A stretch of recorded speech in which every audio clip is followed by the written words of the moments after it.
Story time of a minute. Hooray! Hello. Princess Pictoria lives in a palace, but Princess Pictoria's palace looks like a pigsty. Princess Pictoria wants to meet a prince so that he can help make her palace look picture perfect again. Let's read Princess Pictoria and the Pea. Princess Pictoria was very poor.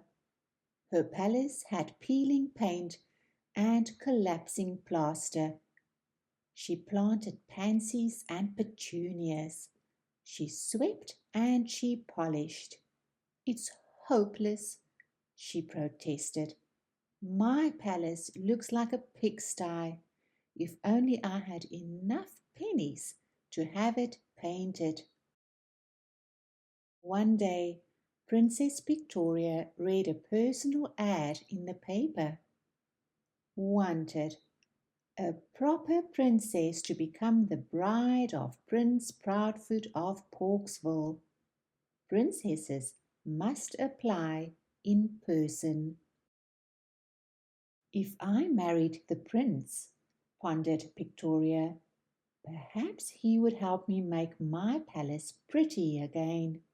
So Pictoria departed for Porksville. Presently, Pictoria stood in the portal of Prince Proudfoot's palace. She pounded on the door. A page led her into the presence of the prince. "So you are applying to be my bride," said Prince Proudfoot. "I am very particular. Only a perfect princess will do for someone as important as me. And you're not at all punctual. It's past supper time." That wasn't very polite, thought Pictoria, padding after the parlour maid toward the guest apartment. But Pictoria didn't know that the prince had a plan.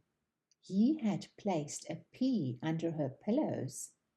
Only a proper princess would be prickled by a pea beneath such a pile. "What a pity I didn't pack a picnic," sighed Pictoria. "We could purchase a pizza," suggested the parlour maid. So Pictoria picked up the palace phone. "I'd like plenty of pizzas," she ordered, "with toppings like peppers, pickles, poppy seeds, parmesan cheese, and peanuts. I'll pass on the pepperoni." Percy the pizza pig soon appeared at Pictoria's door. "You're very prompt," said Pictoria, "but oops, how pesky! I don't have any plates." "No problem," replied Percy, popping off to the pantry.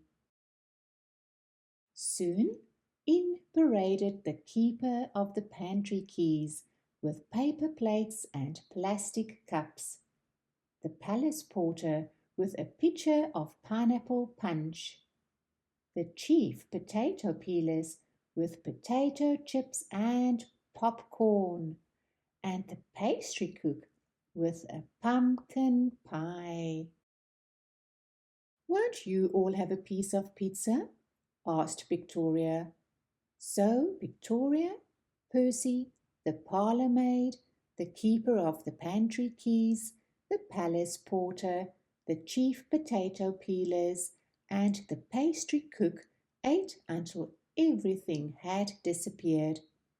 Then the parlour maid played the piano and everyone performed the polka until they were pooped. Finally, Pictoria said, "It's past my bedtime. We must part." Panting, Victoria plunked into her pillows. She didn't spy the pea popping out and plopping through a hole in the planks. But Pictoria couldn't sleep. The pizza, popcorn, and pie crumbs on her pillows pressed through her pajamas painfully and gave her pins and needles. In the morning, Pictoria went to join Prince Proudfoot for a plate of porridge. I slept pitifully, complained Pictoria. I have purple patches everywhere. Splendid, cried the prince. Then you were pricked by the pea I placed under your pillows.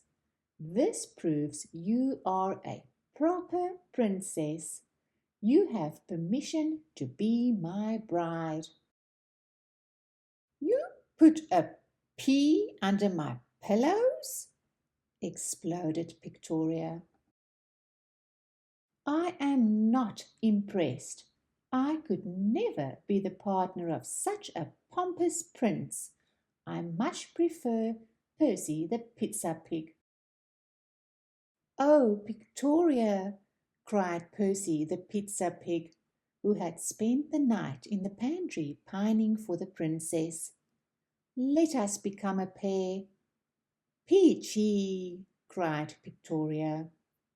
The keeper of the pantry keys, the palace porter, the chief potato peelers, and the pastry cook clapped. So, in April, Pictoria put petals into her pigtail. Percy put on his pin-striped suit and pork pie hat. You look like a proper prince, whispered Pictoria as the preacher pronounced them pig and sow. Pictoria and Percy opened a chain of pizza parlours, which proved to be very profitable. They painted Pictoria's palace, and they purchased a purple pickup. Prince Proudfoot received no other applications from princesses, proper or not. He was so depressed that the parlour maid took pity and proposed to him. He presently became a much more pleasant pig. Everyone was as perfectly happy as it's possible to be. As for the pea, the pocket mouse made it into a big pot of soup, and she held a party for all her pals. The end.